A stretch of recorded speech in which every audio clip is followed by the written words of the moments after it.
hello, this is Madhuri Chiguru from Heads Up Skin and Hair Clinic. So, ఈ video చేయడానికి reason ఏంటంటే ఇప్పటిదాకా consultations treatments అయ్యాయి కదా, దాంట్లో 70% చెప్పింది ఏంటంటే మేము సన్ స్క్రీన్స్ అప్లై చేయట్లేదు, ఎందుకంటే రెయినీ సీజన్ కదా, వాతావరణం చల్లగానే ఉంటుంది కదా అని. అది అలా కాదు. ఇప్పుడు మీరు laser treatment, peel treatment, for that matter A skin treatment తీసుకున్నా స్కిన్ అనేది సెన్సిటివ్ అయ్యే ఛాన్సెస్ ఉంటుంది. సో స్కిన్ సెన్సిటివ్ అయిన తర్వాత ఏమవుతుందంటే ఎండ చాలా ఈజీగా ఎఫెక్ట్ చేస్తుంది మీ స్కిన్ని. సో దట్ స్కిన్ డ్యామేజ్ అవ్వచ్చు, సన్ ట్యాన్ అవ్వచ్చు, పిగ్మెంటేషన్ అవ్వచ్చు, మెలస్మా రావచ్చు. ఇవన్నీ దీని గురించి. ఇంత ట్రీట్మెంట్ ఇంత మెయింటైన్ చేసిన వాళ్ళకి చిన్న సన్ స్క్రీన్ అప్లై చేయడం అంత పెద్ద బరువు అని అనిపించింది. సన్ స్క్రీన్ చాలా తక్కువ క్వాంటిటీ తీసుకుంటాం అంటారు, కానీ చాలా తక్కువ క్వాంటిటీ అస్సలు పనిచేయదు, సరిపోదు. అది వానాకాలం కానివ్వండి, చలికాలం కానివ్వండి. సో 2 to 4 ఫింగర్స్ అంటే ఎట్లా అప్లై చేస్తారు తెలుసా?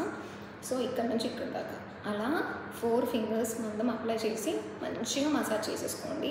సో కొంతమంది వైట్ కాస్ట్ ఉంటుంది, ఆయిలీ ఉంటుంది, అది ఇది అంటారు. సో వైట్ కాస్ట్ ఆయిలీ లేకుండా ఇంకా చాలా కంపెనీస్ ఉన్నాయి. మీరు క్లినిక్కి వస్తే మీ స్కిన్ ఎగ్జామిన్ చేసి మీ స్కిన్ టైప్ని బట్టి నేను సన్ స్క్రీన్స్ అనేది సజెస్ట్ చేస్తాను. అందరికీ ఒకే సన్ స్క్రీన్ అసలు సూట్ అవ్వదు.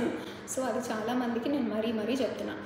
అండ్ నెక్స్ట్ వీడియోలో ఏ సన్ స్క్రీన్స్ ఎలా పనిచేస్తాయి, వైట్ కాస్ట్ లేని సన్ స్క్రీన్ ఏంటి, అసలు SPF 30, 40, 50 అసలు ఈ నంబర్స్ ఏంటి, దాని గురించి నేను ఎక్స్ప్లెయిన్ చేస్తాను. Stay tuned. బాయ్.